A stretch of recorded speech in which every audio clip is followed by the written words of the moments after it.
Hello and welcome back to the U Up podcast. I'm Jordana Abraham. And I am Jared Freed. It is so good to be back here with you, Jordana. How are you? What's going on? How you been? I'm good. I'm about to move. Big move. Another move coming. Another move. I've got it down pat. I feel like I'm pretty good at this. Does point. Mike help with the pre-move stuff? Has he had it? This year, I really brought him into the fold. I came into his office one day when he was in the middle of working, and I said, the second office in the house. I said, I think I need you to be the director of moving. This time. I'm usually the director of moving. The Dom. Yeah. I was like, I'm feeling very overwhelmed. This is the biggest space we've moved from. I don't really know where to start. It's huge. Okay, thank you. But most of the rooms are like empty because we knew we were going to be like having to take everything out. Right. This is like moving the Empire State Building. Okay. It's not like moving the Empire State Building. It's a normal house. Totally normal. Anyway. Depends on what your description of normal is. I told him, I was like, I need you to be the director. Director of moving. I still wound up being the director, but he's You're the taken shadow on director. More. Yeah, I'm like giving him the title, but I'm actually taking care of everything behind the scenes. But I know the drill. It's kind of like everyone thinks moving is very stressful, and it is if you do it like once every 6 years like a normal person. But if you do it, if this is every few months, we calculated by the end of this year, we moved in together in 2019. Yeah, this will be our 8th move. That is absolutely crazy. It is. But it's a good way to get to know each other. Maybe we should do like fake moves for couples that are quarreling, like every couple, quarreling. I don't know where that word came from. I'm a thesaurus today. Very SAT. Yeah. Yeah, every couple should move before they get married and plan a wedding before they get married, which usually that one's hopefully that happens. Yeah. Both tell you a lot about a person and the way you operate together. Yeah, if a woman saw how I move, they'd probably be turned off. How do you move? I take my wallet out of my pocket and I pay others whatever it costs. There is nothing I would pay for more than a move. There's more than that goes into it, though. Like, obviously, you can pay to have someone pack up all your stuff and move it, but you need to like change the internet. You need to coordinate the elevator times. All for things the I am buildings. incapable of doing. Like, I have gotten in like yelling matches with building security over them being like, "Where's the insurance?" I'm like, "Who talks about insurance? No one's gonna touch it." Like, I don't know any of it. It would be very funny if like you just got into a relationship right before every move to have someone someone else can do it for me, and then once you moved, you were like, okay, I don't think this is working. Right. I guess it would be better it would cost less to hire an assistant. Like, I guess. Like well, it depends if they're moving assistant. in with you. You could just find someone who's very type A who wants to help you and doesn't think they're moving in with you. Then the breakup's cheaper. That's fair. Yeah. Well, I wish you the best of luck with the move. Thank you. Your 8th or 9th, the 9th move. This is our 7th. The last one will be the 8th. We hope. We hope. We think. We'll see. I don't know. We say that every year, and who knows? But you had a question for me. You said. Yeah, I didn't feel well last night. I couldn't sleep. Okay. Didn't sleep at all last night. You know that song. What is the thing that like you can't handle as far as a sickness? What one like pain, ache, sickness like just puts you out? UTI. UTI. That is the one I can't relate to. Yeah. I mean, I think men can get them, but very much less common. Is it UTI burning pee? Is that the... Yeah, it's like this feeling of like you have to pee like constantly, but when you try to pee, like you can't pee. So it just feels like you're constantly in this... Oh, I've had that with shitting. It's like quite debilitating. I mean, I've only had like one the first one I got was in college and it was horrible. And then I knew what to do after that, so it wasn't as bad. You can treat it pretty. If you know like what the symptoms are, you can treat it pretty quickly. But the first time I had it, I didn't really know what was going on, and the only relief you could get was like from like being in the shower, and then I was like in the shower all night. That was horrible. So a UTI makes you just like, I can't do anything. Like, it's over. I would never. Like, there's no concentration. I wouldn't be like attending anything with a UTI. I would be in until it was gone. Yeah, you really outdid mine. Sorry. Stuffy nose. Okay. Which to be a man. To be a man, yeah. I guess that's a UTI for the face, the way you describe it. Can't pee, You're can't constantly blowing breathe. your nose, yeah. Well, I can't breathe when I'm a nose breather. Okay. So isn't that normal? I feel like the mouth breather is the weird thing. They get the bad reputation. Right. But if I have a stuffy nose, don't talk to me until my nose is unstuffed. I cannot Do you have operate. any Dayquil? I take Afrin, like I am like nose spray guy, which they say is like really addictive and bad for you. But I don't give a damn. I'll nose spray till I die. Why don't you try like a NyQuil Dayquil? You should have had a NyQuil last night. Oh, I love a NyQuil. It knocks you out. It's like a poor man's Xanax. Right. No, I'm not a big drugs guy. You know, Jordana just got wistful for her drug for days. My drug days. No, I don't want to say I'm a big drug girl, but I'm not afraid to take some drugs to like knock yourself out. Like a flight, would you take drugs? To I would. Sleep on a flight? I would take like a Klonopin or a Xanax on a flight. Like for those of us not in first class, that's the way there. It's a little cheaper. No, I like when people travel abroad and they're like, "Oh, I took a pill." I'm like, "Oh, I didn't even think of that." Like it doesn't even dawn on me. I'm surprised you didn't take it. If I'm like, "Oh, here's your issue. You had a stuffy nose last night." A NyQuil will both unstuff your nose and knock you out. You wake up and you're just feeling wonderful. I was like a raccoon going through my things looking for nose spray. It was like a pretty bad. Why are you behavior. anti-drug? I'm not anti-drug. I'm not a loser. I'm not kind of. You want your body to naturally figure itself out. I don't know. I just never like Advil is probably as far as I go. Tylenol, all that stuff. I just never think of it. I think it's like it is one of those like male. I think there's something male to the nature. Like when you hear like the women. You hear women talk about how like men can't handle any sickness. Right. I mean, our conversation is proving that. Right. And at the minute there's a sickness, it's like, oh, what am I going to do? And guys are just such wusses with it. Yeah. And I think it's just the lack of preparation. Like we're not sitting there with like a whole case, like a briefcase full of, pills that our friend got for us. I feel like a lot of women are prepared in a different way. I think we just, I don't want to generalize and I can't really compare it to a male experience, but I think we just have a lot of more things that can cause us pain. That's fair. There's like periods, like there's cycles, there's just like, I don't know, there's childbirth. There's like a lot more like instances that come up where I think you're just sort of, it's sort of a given that you're going to be in some pain. You're forced to care about your body in a way that, like, we get beauty treatments. Yeah. You get needles in your face for Botox, all that. Well, it's so funny when someone's like, "What's your skincare routine?" I'm like, "I don't do anything." I know. It's very unfair. But then I'm like, "Oh," and they're like, "Wow, it's so annoying that men's skin is so good." It's like, yeah, we're not touching our face daily. You're not putting on makeup nothing all the time. Yeah. Right. We're just clear. Like this is au naturel. As it's very the fair. French say.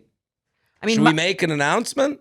Oh yeah, big news. Big news. Big news. We're going back to France. Back to France together. Get your radishes out. Yeah, yes. Together. We're going. That's where Jordana's moving. I'm helping her move to France. Spotify is kind of footing the bill for us to go and bring us back to where this podcast, fell apart. Right. We have a love-hate relationship with the South of France. We're going to the South of France, and we're going to be participating in some Spotify events. And if you guys are going to be at Cannes Lion, right. Come on out. Is it Lion? I don't know. Lyon? Could be. Loins? I don't know. I can't wait for us to embarrass ourselves all over the French Riviera. I've done it once. I'll do it again. Get your radishes ready. That's right. We're coming to you. We're coming. So very exciting. And also involved in that, I'm on the road. If you're out there, come on out to a show. The shows have been fun. San Francisco was a dream. If you're listening to this, when does this come out? Oh, shoot. May 8th. So Wednesday. Listen, tomorrow I'm in LA. If you're in LA, come. I really want that show to be well attended. It's part of the Netflix is a Joke Festival. The show, I stand by it. You can bring your friends, you can bring your family, you can bring your parents, you can bring your sisters, your mamas, your papas, your sisters, your brothers, coworkers, friends, anyone that you Assemble the group chat. I believe in the show. It has gotten, the feedback has been unbelievable. Extremely tight show. Yeah, I'm bringing a really good show to LA. So if you're in LA, come. Otherwise, New Orleans, Dallas, Nashville, West Hampton Beach, Cleveland has been added. Your West Hampton Beach friend DM'd me, and she showed me the it looked pretty nice. How come you're getting pictures of the accommodation? I didn't see didn't pictures. Send you a picture? No. She sent me the Zillow listing. It looks lovely. Really? So I should she stay said there? she just renovated too. I think you should stay there. She's reached out twice. I deleted it. Reach out again. I'll show it to you. Show it to me. Let me see. You can DM her. She said she's like I heard you guys talking about it. Like I wanted to show it to you like it's like a legit. It looks like it's like a big space. But will they be there? Her family? Well, I'm going to be coming down for breakfast in my underwear. Right. Hey, pops. Am I going to be there on their vacation? I'll only accept this apartment if I don't have to see you. Right. Well, I just don't want to bother people. Like, I don't want to sleep on your cot. Okay, I'm a working guy. She's DM'd me a few times. She seems really great, but she could be weird. I don't know. Well, good review of her. Yeah, we don't know. She seems nice. Again, the offer to stay at her place is it Hampton Bays? No, it's Southampton. Okay, as long as it's in the nice town. I'll show it to you. We can discuss. We'll see. It'd probably be great for her. You can like show it as she rents it. So I think I could be free advertising. Be a barter situation. I'm willing to barter. Yeah. Let's do it. All right. What are we talking about today? Today, we're going to jump right in. This is a very unusual episode for us. Let's just jump. Okay. Hi, Jane J. Also, shout out Candace. Spelled the wrong way, as Candace has said people tend to do. Oh, it's spelled the right way? Oh, yeah, I've been spelling it the wrong way. I'm sorry, embarrassing for me. How would you spell it? I always spell it with an A, Candace, even though it's in front of my face all the time. And Candace is saying that it's spelled correctly on this email, which is Candice. Yeah, I guess this is the way I would. Is that think how of you it. would spell Candace, yeah. But I guess maybe I'm so stupid that I went the way no one thinks of. I don't know. With an I would think of it with an I. Yeah. Thank you. Okay. Okay. Well, I'm an asshole. I'm sorry. I met someone with. Have you ever met an older Jared? Like how old? This guy was in his 70s. That's very that does not sound like an older person's name. Right. Yeah. I met an older Jared when I was in San Francisco. I played golf and I get to the course and I'm like matched in a group. Okay. I'm trying to learn golf for anyone listening. If anyone has a connect to a golf course in a town that I'm in, I would love to play. I'm trying to learn. I suck. He may not take your sublet, but he will take your your golf membership +1. That's right. And I've learned that, people you want to see a man humble, go to a golf course. All the men, all they talk about is how much they suck. It's like does anyone talk about how good they are? No. It's never come up. Okay. That people talk about other people, that guy's really good. But about themselves, no one talks confidently about their golf. I don't know. I've dated a lot of the guys I've dated have played golf, and I've gone with a couple of them, and it's always the kind of thing where I'm like, I must really like this person because this is fucking awful. Right. It sucks to play when you suck. Not even that they suck. I'm just saying, like, watching someone play golf is like the most boring thing I think that you could possibly do. I agree. Like, I suck. And I go and I get like, I'm like, what am I doing here? Because you do end up watching someone else do something that they're having like a really good time with. Right. And then I'm walking around like hitting it and then walking 5 feet to where I hit it. And then like 5 feet and 5 feet. But I'm trying to learn because this gets me outside. It's good on the road. Yeah. So I go up to this group and I'm like, hey, nice to meet you. I'm Jared. And the guy goes, I'm Jared too. And it was like an older man. And I was like, what? Like, you can't hide your reaction. I'm trying to think of another name where it would be like, that doesn't seem like an older person's name. Miley. More women's names. Yeah. I don't know. Like Amanda. Like an old woman named Amanda would be unlikely. Old Amanda would be weird. Right? What is that? I said like a 90-year-old Ashley. Yeah. 90-year-old. Yeah, we're going to see Amanda. it. Right. But names are cyclical. They come back. They That's go true. in and out. A lot of older names are back now. Right. Well, my brother's a Harry. And he's married to a Ruthie. Isn't he? They sound like an 80-year-old couple. Isn't he a Harrison? Harrison. But Harrison's more like of his time. Well, he once came to me. Okay. This is a story I've told many times, and I believe in it. He went to college, and freshman year we went to visit him, and everyone's like, Harrison. I was like, what's everyone calling you Harrison for? You're Harry. Harrison Ford. Well, that was my grandmother said that's why he was named that. Oh, really? Harrison Freed. But then... Oh, that's funny. Harrison Freed, Harrison Ford. Right. She claimed, but that was also the grandmother that used to go up to other redheads and go, we're the chosen people, then disappear. So she was a little off a rocker. But all these people were like Harrison at when he went to school. And I was like, why is everyone calling you Harrison? And he's like, that's what I'm going by now. And I was like... Big fucking mistake. Reinvented himself. Well, I told him it was a big mistake. I go, in the workplace, no one's going to remember a young Harrison. Okay. It's a little too formal. Everyone will remember young Harry. Okay. In a way, do you know what I mean? Like, I think Does he go by Harry now? He's back on Harry. I pushed him. Oh, he changed right after that. I don't know if it was right after that. I mean, there's still like some of the college people are on that Harrison thing. It was too formal for me. Not for you. No, I thought it was a big life mistake. Do you ever think about your kids' names? Do you have like names in mind for your future kids? I think, well, as a Jewish person, you think of like the dead. Right. Of who you would Whenever someone dies, the first thing you think. It's like, would that be, who gets the name? Right. I mean, so I have like a couple, someone's already used my grandfather. Like, it'd be funny. Okay. Like, wouldn't it be funny? A baby girl named Beverly? It's kind of fun. It's kind of fun. It's kind of cool. What about you? I feel like your brother might have kids before you, so he might take your names. He's ahead of me, you know. He might take the names. What are you going to do? Classically, he's ahead of me. Yeah, I don't know. I'd be fucked. Yeah. I'm going to be left with all the leftover names. I mean, you could pick whatever name you want, technically. Right. Well, or my wife, my future wife, she has a bunch of deads. Right.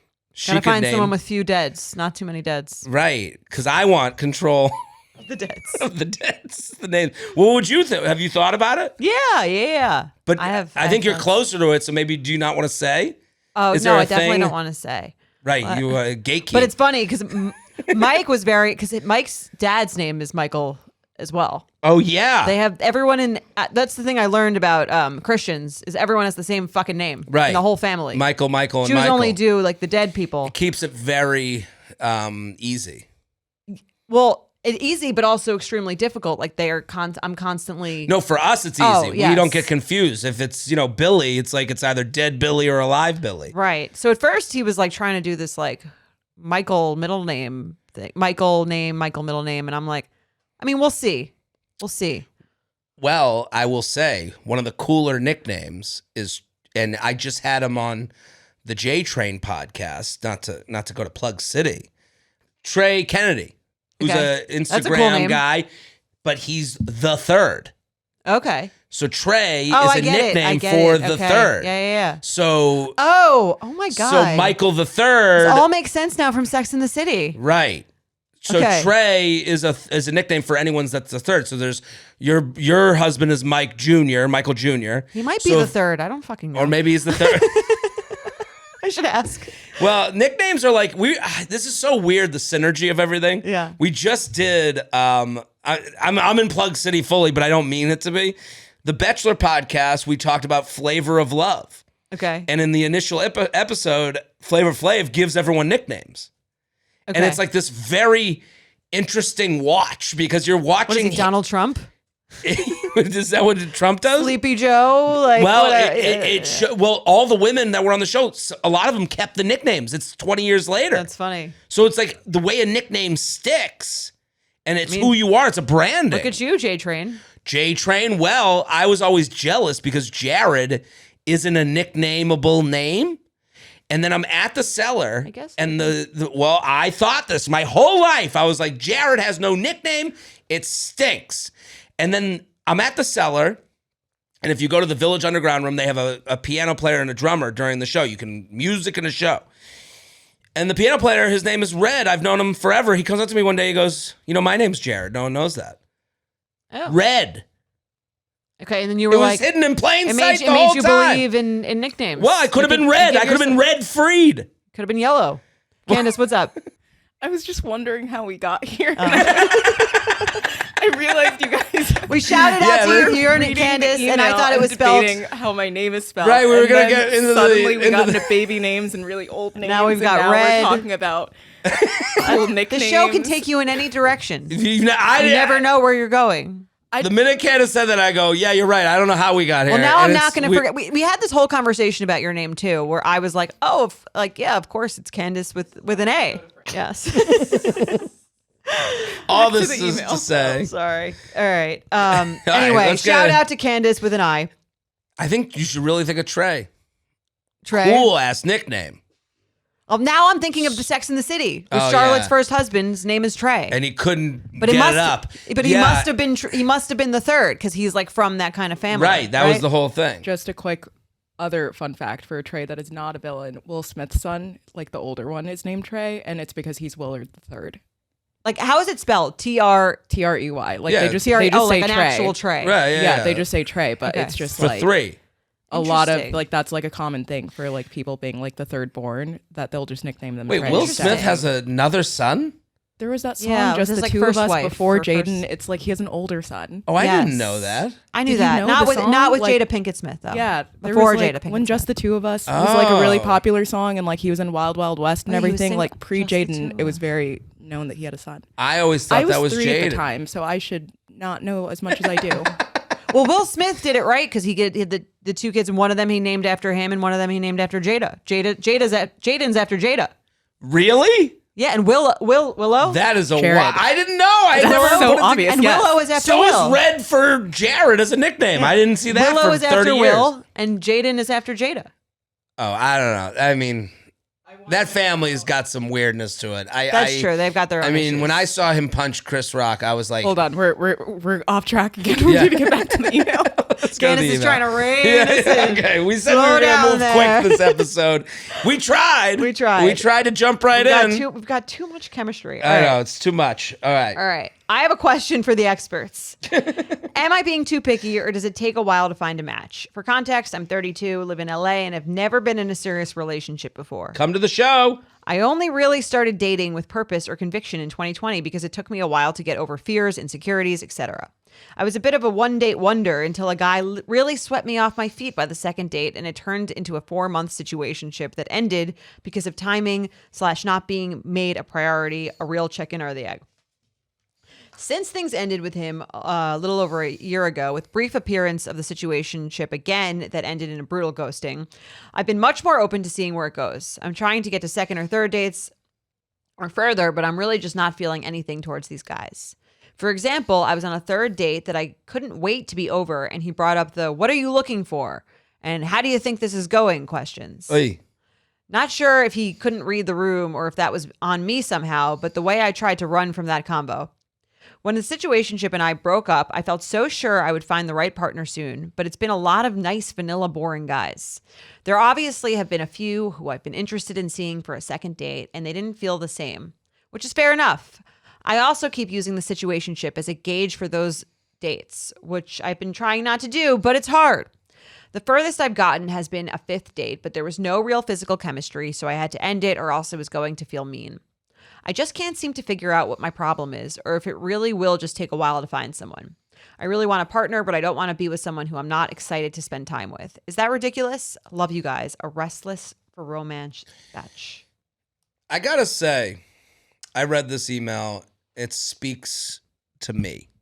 It spoke to me too, probably from the other end. From the other end. Yeah. How so? Or maybe not from the other end. Well, I was like, I sing it, sister. That was because again, I've talked on this podcast about my own issues getting past the first date, getting to the second date, right? And it is the one thing I don't have. A fixation on a previous relationship. That seems to be what she. That's why I didn't really think about you in this. Right. That scenario. didn't ring true to me, but just the idea of being excited. Mm-hmm. How much should excitement matter in the beginning, or do I push through? Was kind of the question of like, I feel that question. Right. And the one thing I didn't really see eye to eye with, and I was wondering, just putting it out there, was the idea of being on a third, when she writes, I was on a third date and I couldn't wait for it to be over. I've just been more nonplus. Like indifferent. Indifferent. Yeah. It's never been a third date where I'm like, get me the fuck out of here. You know, like I don't think I would be on the third date that I didn't have a good enough time with. You know what I mean? Like, but I've been on the third date where I've been like, it could be that I'm having fun because I have fun. Right. You know? So what do you think? I just, these are just thoughts I had while. I totally get how you relate to the part about like, no one seems to, like, people don't seem to interest me in that sense. What I related to was this sense of like this putting the situationship on the pedestal and comparing everyone else to them. And I think this happens especially when that person is sort of like in your pivotal dating period. And for her, she said she never really had a relationship. And then this situationship was sort of like the closest she had come to that, to like a real thing, right? And I think that's why she's putting him on a pedestal, and that's why she's sort of saying every guy that doesn't make her feel that, like, what she's calling is like excitement, but what I would call it is anxiety. Okay. Because that's sort of what a situation does to the person who's on the other end of it. But I agree with you. Like, it gets to that point, but she was excited on date one. With the other guy? With the situationship started in a place. Not necessarily. Sometimes like you're excited on date one because you're not sure what the other person, if the person's like that into you, because they're giving you like these mixed messages and you're sort of confused. And Logan Ury talks about this a lot, where it's like you're sort of confusing this feeling of like butterflies with actually this feeling of like anxiety or like slight rejection. Right. I guess butterflies like as opposed to winning it. Right. Right. I'm turned on by the win. By the feeling that like I'm sort of on the cusp of getting this guy who like is not that into me. Interesting. Yeah. Oh, shout out to Logan Ury who came to my show. Yeah, she's great. She's great. Yeah. I saw her in San Francisco. Her and her husband, they were great. And her family. She brought a whole crew. So awesome. Yeah, she was great. But yeah, I think she talked about the spark. The spark is sort of like people like overrate the spark, and they think the spark is sort of what you should be looking for, when usually, or a lot, not usually, but a lot of the times the spark is just sort of like is this feeling of anxiety, like where you're like something's exciting because it's slightly out of your grasp. It's hard because I think everyone wants to be excited. Yeah. Like, I don't think people want to be in a situation that they're just rolling into. Me being one of those people. Like, and I think it's hard for this person, i.e. me.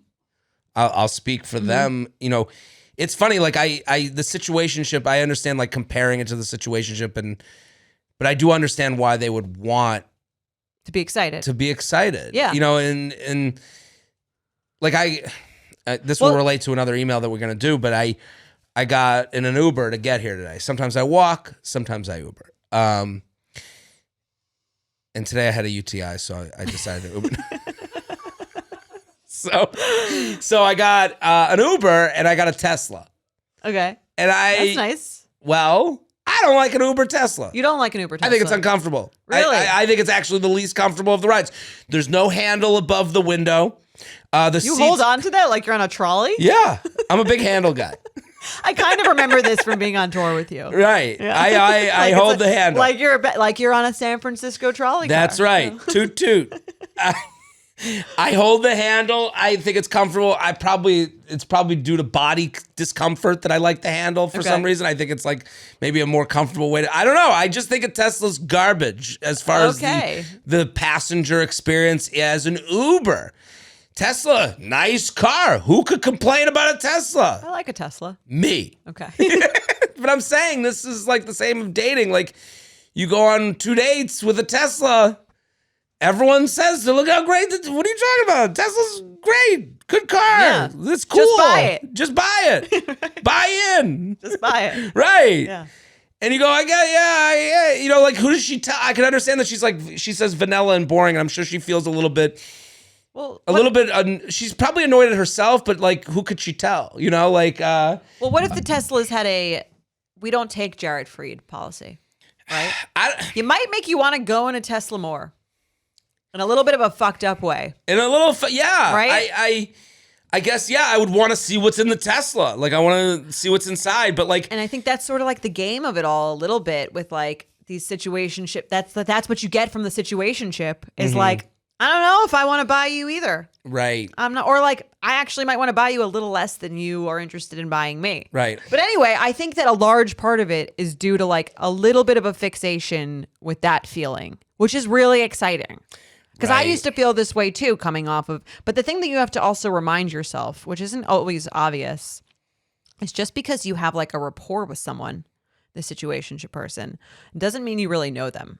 In fact, it like probably means you know them even less. Because those. Do you think this is the same for women as it is men? Like, and I agree with what you're saying. There's first date Jared. I'm out there. Fingers snapping. Want more wine? Apps? Sure. Mr. Cool Guy. Mr. Cool Guy. Fifth day Jared, not as fun. Not as on your A game? Not as, like, not as excited. You choose the place. I don't know if I get that from the female side of things. Like, I kind of think that, like. You're saying, like, for the situationship person or for like the subsequent other dates? The subsequent other dates. Yeah. No, I think I know I'm not speaking to every situation, but I think I'll speak for myself. For me, it was like if I'm going on a fifth date with you and I was really excited about the first date, I'm probably even more excited about the fifth date. Right. Because you're also buying into the dream, and I've already emotionally masturbated up a storm, or I wouldn't be here. And I think for men, it might be like the opposite. And I think that's why a lot of women don't sleep with men right away, because they want to feel like they're not just, they don't lose that. They won't lose that as fast. They're not the first date excitement. Right. They're trying to excitement. They're trying to make them hold on to it. Right. Yeah. Yeah. I that's the thing. When I read this email, I was like, I don't know what to tell this person. Like, to me, like, I would want to be excited for the fifth date. And if I'm not, I would be like, what am I doing here? Right. Teslas are for other people, not me. I think it's an unfair comparison, though, for her to like compare these people to that person who, again, you didn't really know, wasn't actually providing anything for you in the way of like emotional intimacy. Was just, I think you have to admit and own your part of your attraction to this person because of their withholding. Right. Because if you put them on a pedestal, then no one is going to give you that feeling, because these people aren't you're only going to get that feeling from people who keep you at an arm's length. And maybe you need someone who's not that into you, or in the beginning, or like maybe is a little bit more reserved. Maybe these people are showing you too much consistency. Yeah. I don't think she's being too picky.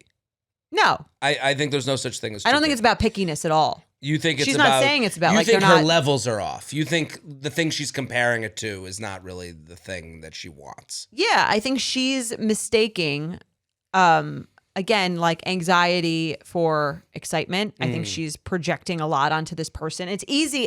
The thing is, it's very easy to project all these positive qualities onto the situationship, because you don't really... Sort of like the definition of it is that you're never in a relationship. You never really know them. And so you can project all these great qualities about them, especially when they're keeping you at arm's length. Something that seems elusive always seems like a little better than maybe it is. Right. I guess, like, to go to the metaphors of it all. It's okay to say a Tesla isn't for me, but don't say I just want it to be a roller coaster, because those aren't the same things. Right. You can't compare a Tesla to a roller coaster. You can't compare... But you got to make sure you're comparing the right emotional factors here. Yeah, and I think it depends what you want. I think there is a such thing as like a slow burn, which sometimes is a little bit healthier if you're drawn to people who are more like elusive. When should that flame start? I think you should be attracted. I think that's what I'm saying. Like, I don't think she's too picky. Like, I think you need to be like, I think you need to leave a first date feeling excited. Right. Or leave a second date feeling excited. But I think when you get to that point where you're starting to feel like I'm bored, right? I think the question that you need to ask yourself is like, am I bored, or am I just kind of looking for more of a chase? Or am I like attracted to this person's am I am I turned off by this person's actual just like consistency? Right. The fifth date being compared to the situationship is not a fair comparison. Not at all. Yeah. Yeah. I think there's like a lot that goes into it, and it's hard to control. So it's hard to like say what to do exactly. But I think it's the first step is just to realize that you never actually knew this person. So stop comparing people to him because you don't actually know who they are. All right, let's do an awkward encounter. We love an awkward encounter. Send yours in, uup@betches.com. Hey, J&J. So in February 2023, okay, a year ago, I was 9 months into a situationship with my ex-boyfriend of almost 6 years. We dated August 2016 to May 2022. But who's counting? Those are like two different like eras. Yeah. Like 2016, we were different It's a long people. time ago. What was that, 8 years ago?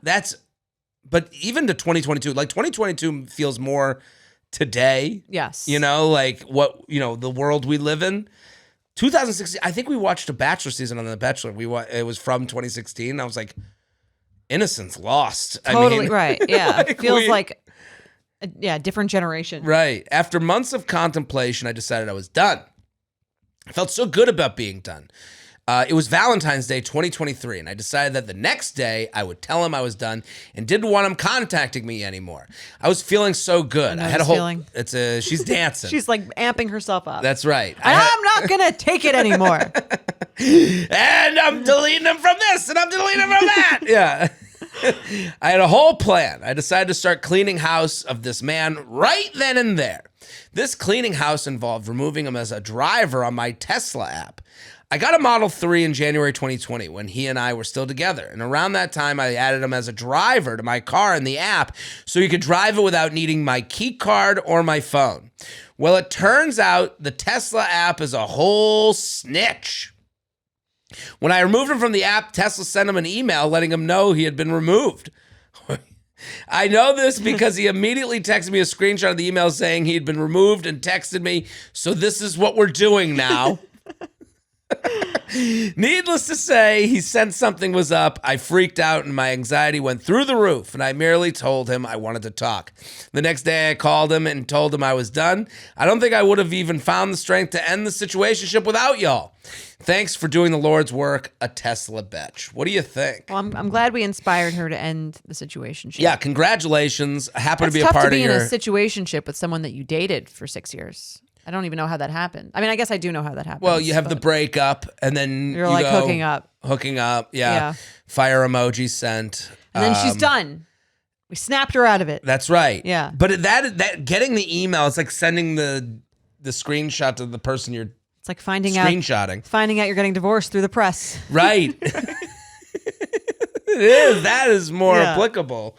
Have you ever done anything like that where like someone like finds out your intentions via... I've definitely done some like prep work in my head about like how I'm cutting them off and changing their name in my address book and like doing all these things, but I don't think they've ever known. Well, I guess we need to talk. Have you? No, but like we need to talk is always the... Right. No one ever says that. Right. To... We need to talk about how much I love you. We need to talk. We need to talk is never good. Never good. Yeah. And have you ever done this? Sent the email to you're off my Tesla. Changed your key. Done any prep work? Have you ever done any prep work before a breakup? Oh yeah. What does that involve? What prep work? It's funny. Like it probably from the other side, it like seemed like I did no prep work. The prep work always came from me. Buy tissues to leave by the. Here you go. Nudge them towards her. The prep work always came from like questioning friends and family. What do you think? What do you think? Okay. Well, just to make sure you made the right decision. It's less right decision. Like, here's what I'm about to do. Okay. And just so you know, you're telling everyone else but the person that they're going to be broken up with. Which, it's like the opposite of when you tell everyone you're going to propose. Right. Hey. It always feels weird when you hear about, and I have this with a lot of friends, where it's like when you hear about someone's breakup before they do. It's weird. Where it's like, you don't even know what's coming. Right. Someone's day is going to be ruined. And then you call those, say, it's done. You call them right, as it's like if a you hit. just, yeah. It really is. Yeah. No, but I mean, like, have you ever, like, I don't know, preemptively, like, gotten like a mover or like, I don't know, any like actual like checklist items? No, I'm way lazy. Or I mean, we just talked about your lack of ability to move. Right. Pre-breakup, the thing I remember most of every pre-breakup is me outside of an apartment door, getting ready to knock, thinking, I don't want to do this. This is this next. You're gonna walk out of here. A free life man? Changed. Free man. Oh, yeah, basically. Right. And thinking like the minute I knock is the minute we head down the mountain. Right. And that's my like last thought of any breakup. And then whatever happened after that, you know, happened. But I just remember thinking like, and with everyone, I always think like you are now taking a right turn in your life instead of going straight. Right. Well, that's good. I don't know if it's good. I mean, you wouldn't do it if it wasn't good for you. Right. Well, that's the thing. That's why with this person, when she's like, we were in a situationship after a 6-year relationship, you have to respect the breakup. Right. You know, breakups are hard. It's a hard turn in life. So when you go back to them, you're not really respecting how difficult the decision was. You know what it's like? Both sides, both people. It reminds me of when there was like a really good series and then they try to do, it's like Sex and the City. Right, the reboot. They tried to bring it back and now it just feels like a mess. Yeah. It feels disrespectful to the original show. A little bit, right. You know? It should have been just a different show. I mean, like... Yeah. Just do a show about women in New York of a certain age. Right. Just make a different show. Right. So I'm saying. Call it UTI and NYC. I don't know. And I'm the lead star. No, I see what you're saying. It feels like that. But I think this Tesla thing is funny. No, it's great. I mean, like, honestly, like, I don't even know what Tesla did you a favor. Right. Like, he really knows what's coming. Yeah. And it's a situationship, so it's a little less awkward. Like, right. It's not a full breakup. Right. Get the fuck out of my Tesla. That's basically what it is. Yeah. And it's like, oh, is this what we're doing now? Like, I don't know. That's an annoying response to that too. Especially if there's a will they, won't they thing going on. And she told him they needed to talk, right? After that. That's what prompted the we need to talk. Okay. I mean, yeah. The Tesla was rolling down the mountain at that point. Right. She's like, I got to park this thing. It's over. So we're doing a new segment. Friends to lovers. Yes. I love this. People are excited. We got a lot of messages about this. Right? Friends to lovers. Okay. I love it. This episode is brought to you by Netflix. Hold your carriage horses and tighten those corsets. Bridgerton is back. The much-awaited third season follows Colin Bridgerton and Penelope Featherington on another scandalous debutante season, and in quite the precarious position. Colin has offered Penelope help in finding a marriage match, and while Penelope has put aside her long unrequited feelings for Colin, he quickly finds he is not immune to jealousy when their scandalous plan begins producing results. To get in the spirit of this season, we asked you for friends to lovers stories, so let's get into the email. So basically, these are situations that you started as friends and became lovers. A tale as old as time. A tale as old as time. As we say. Started out as friends, now we touch rear ends. Only on this show do you get dinner and a show. That's right. J&J, huge fan and new benefits subscriber. Love it. Ooh, thank you. I was so excited to hear about your new segment, Friends to Lovers, because I have recently found myself in this situation. Around 2 years ago, I joined a running club here in New York City. Bragging. Ooh, largely because I was looking for new friends. I know what you think about intramural sports for friendship making. Nerd alert. Okay. Very sweet. No, I think it's a good idea. I like it too. Fast forward a year, and I had just gotten out of my 4-year relationship with my college boyfriend. I was still going to running club. One of the running club boys and I started hanging out one-on-one, initially as friends, and eventually he asked me on a date in November 2023.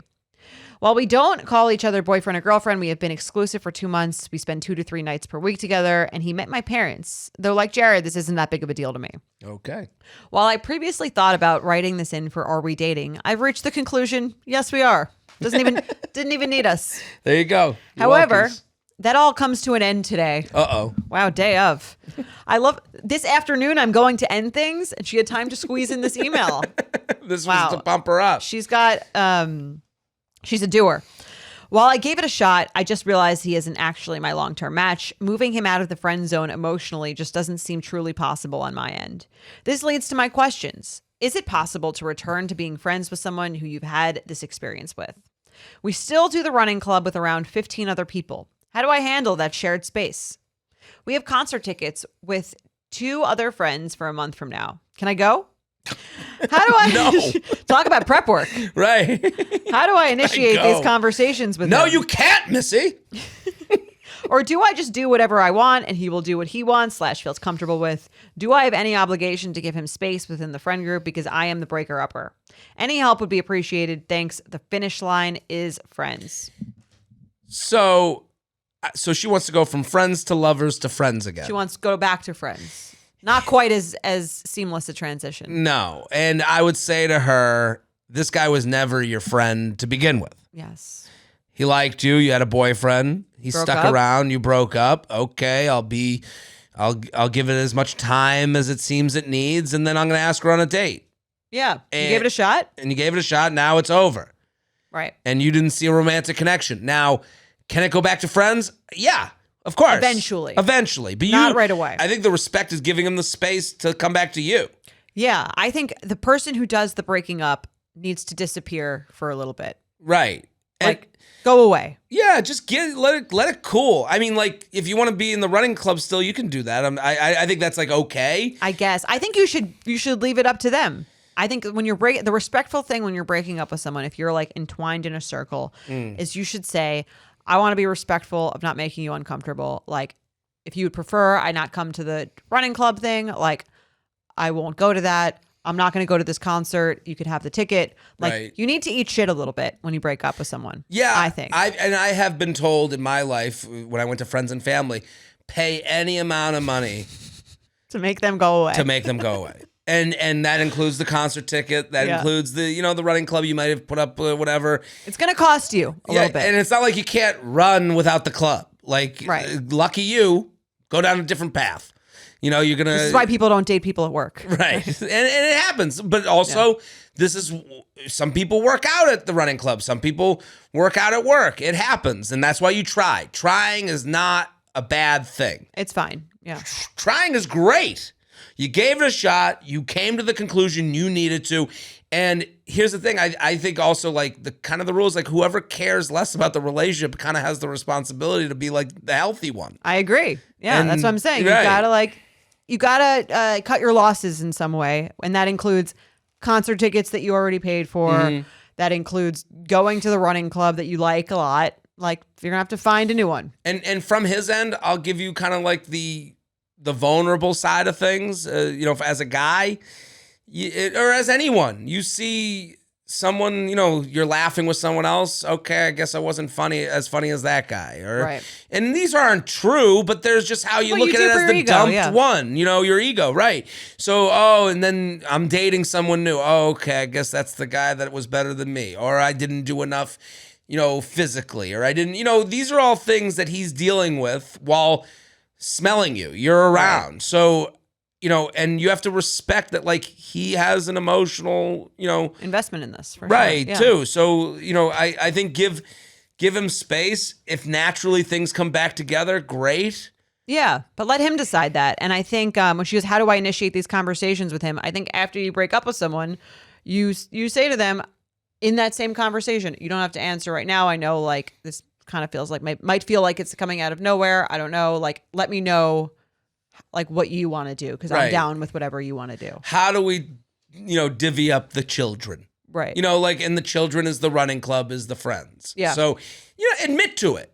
Admit to the awkwardness of the world you live in now. And admit that you're the reason this is happening. Right. Not because you're evil, because it didn't work out for you. And he will get there soon. Mm-hmm. It'll take him time, but the breaker up is just ahead emotionally. Right. They've been broken up with this person in their mind for longer than the other person knows it's coming. Right. She didn't write this email to us and then go, I got to break up with him. And I'll write J&J and then I'll go break. This is weeks. Right. So I wish you luck. It sucks. Good luck. Thanks again to our sponsor, Netflix. Dearest gentle readers, will longtime friends Colin Bridgerton and Penelope Featherington defy odds and expectations to find true love this social season? Has Penelope truly pushed aside her feelings for Colin? Will Colin realize his feelings before another suitor takes Penelope's hand? And will Penelope's secret identity as famed gossip writer Lady Whistledown destroy any chance she may have at love? You'll have to watch and see. Watch part 1 of Bridgerton only on Netflix, May 16th. All right, let's play some red flag or deal breaker. Love it. We love this game.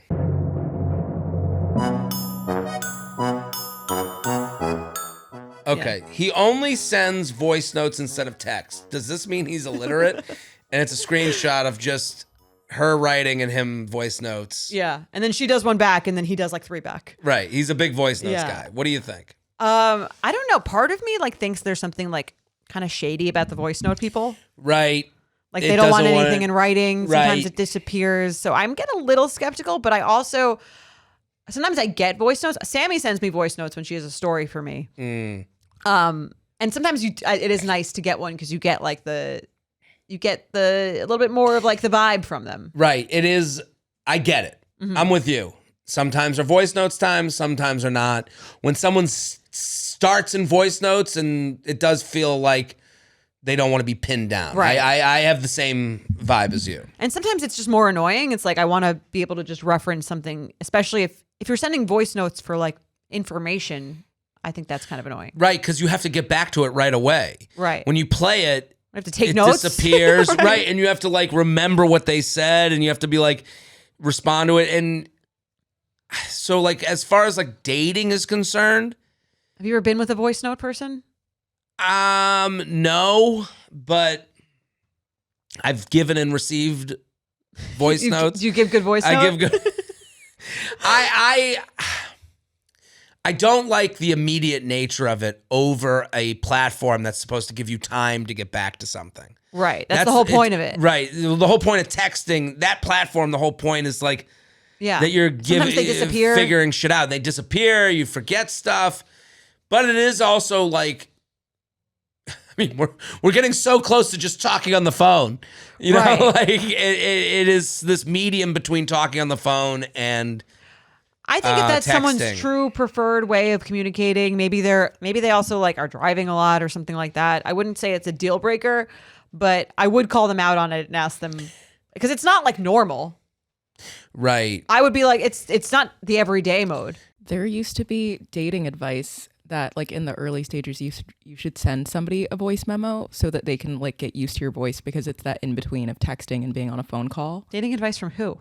I don't remember, but this there is only one dating advice, and it's this podcast, Candace. So clearly you don't agree. No, it's not that I don't agree. Make sure they remember your. What is this? I've heard that advice for like moms leaving their babies to get used to the voice, right? Yeah. Make sure they don't forget you. Yeah, I don't know. To me, it's like text is to get you to the date. So like. You're losing out on the information. Like, I want to know where we're going, what time. I want to remember what we talked about before. But if I'm to, like, play devil's advocate, there's more chance for deceit in texting. With voice messages? No, I think voice messages keeps you more honest. You have to remember what you said. Yeah, and to this person as opposed to, like, oh, who am I dealing with? Let me go up. Oh, yeah, that was the inside joke. That was the, right. I feel like it takes a little more effort to make a voice note than it does a text. Ish. I think the effort comes the next time you talk. Right. Like when I talk to someone, I can go, who is this? Oh, okay. Here's who I was. Right. When it's text, when it's written out, voice note. You got to remember. The Hinge CEO said in Business Insider that your chance of landing a date are 40% higher if you send a voice note instead of a text because you get a much better sense of someone. Are we sure he just doesn't want you? Me. I don't prefer this. Yeah. I send voice notes to my friends. I send them to the girls. I don't send them to guys typically. Right. But he's not talking about your dating app profile. He's talking about like when you're actually talking to somebody. I don't know. I don't believe it's not a deal breaker. He invested heavily in voice notes. Yeah. It's not a deal breaker. If someone sends voice notes, I would deal with it. It wouldn't change my opinion of them. I think it's an interesting thing to take away from the game of like, would you go on a date?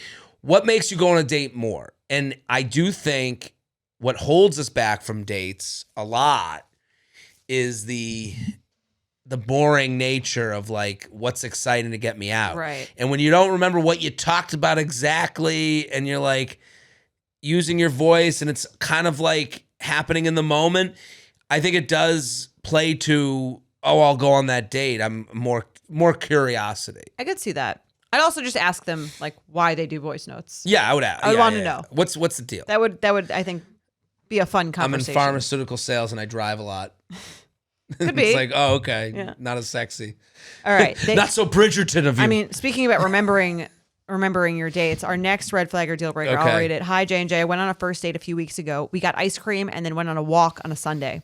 Okay. Despite my reservations about a walk date, which I just talked shit about a lot on the previous episode, I had a really nice time. We had a cute moment where we kissed, and I was excited to go out again. Little ice cream kisses. So cute.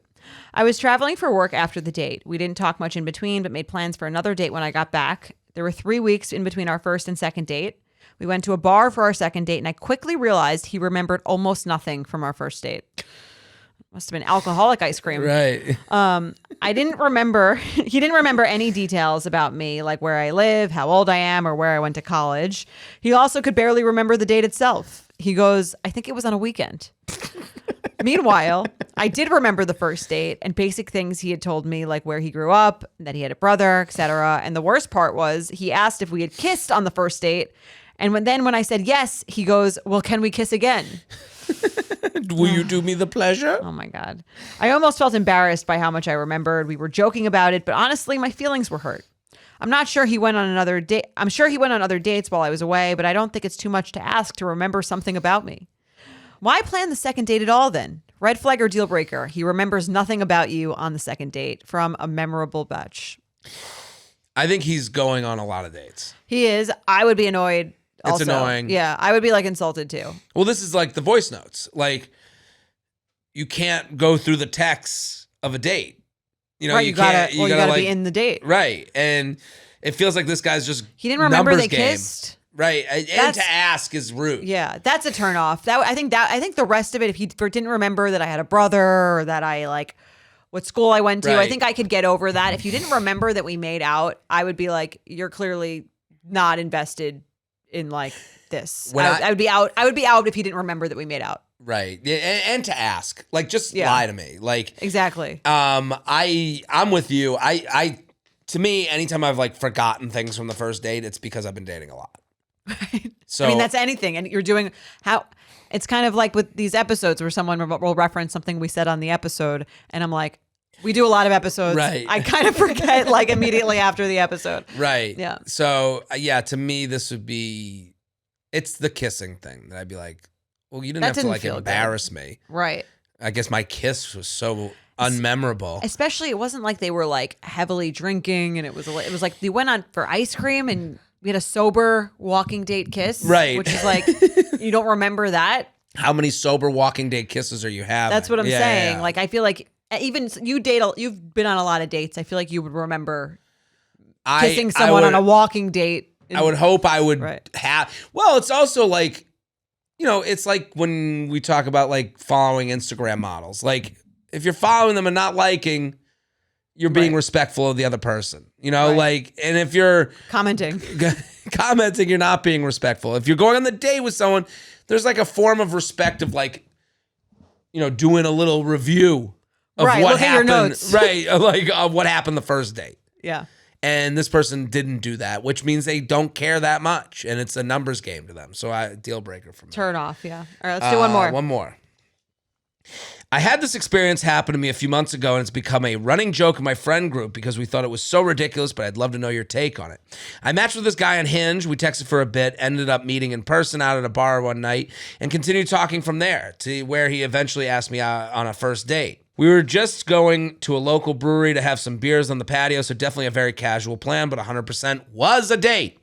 I would agree. I would too. He said he was going there a bit earlier than the time we decided on because he wanted to get a table outside, and I was running a little behind after work, so it was fine. I texted him on my way, and he said, "Okay, cool. We have a table in the back." We? I was confused and then stressed about who the fuck else was on the date with us. But so I showed up, and it's my date and his two friends at a table. I walk up and he introduces us, and then about 10 minutes later, another friend shows up. I kept waiting for him to tell the boys to leave or ask me if he wanted to if we wanted to get a separate table alone, but it never happened. Honestly, I probably would have been fine with this if he told me about it ahead of time, but I was pretty pissed as I thought I was going on a date with this man and ended up on a boys' night with a bunch of guys I don't even know. It ended up being a deal breaker for me because the way he handled it after the fact was awful, LOL, and other reasons.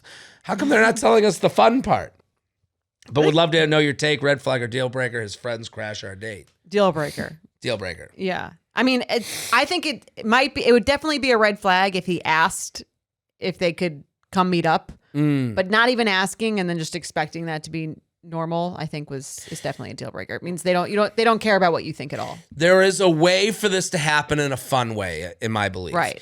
You guys are on the date. Oh my God, that's my buddy. He sits down. Do you guys mind? No problem.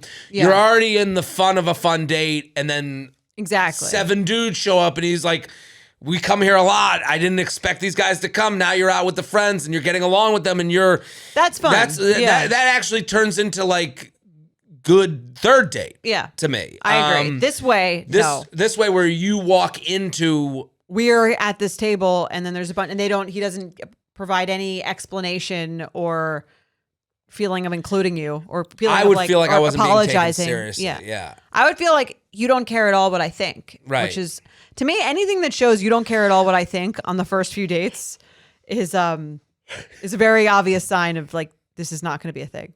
Right. Or you want this to casual. Like, right. This is a play it casual to me. I mean, the way they even met, it seems like kind of was casual. They texted for a bit, ended up meeting in person at a bar one night. Right. That's a casual meetup. And she's not even counting it as a first date. Right. And I mean, this is definitely not a date. Yeah. The second one. Yeah. But the friends crash the date thing to me. It's like, it's funny how like context nuance always matters, but like you also, can like, be on ask a date. if right. Let them know and give them an option to attend or not. That, or if it happens in pursuit of a fun time, like, again, like you guys are there having a first drink and it's going well. Organic. It's got to be organic. And when it does happen organically, wow. And again, to go back to it was great. Esther Perel meeting the friends, like this makes it all real. Right. You know, like well, this is what it would look like if we were together. So, yeah. Context matters. I agree. Yeah. Not this way. This way is a no. Deal breaker. We solved dating again. We did it. Proud of us. And we'll be back on Sunday with Sunday Special. Boom. The U Up Podcast is produced by Candice Maniga and Shannon Sassone. Editing by Jorge Morales-Pico and Shannon Sassone. Social media by Candice Maniga. Be sure to follow at u.up.podcast on Instagram and send us your emails to uup@betches.com.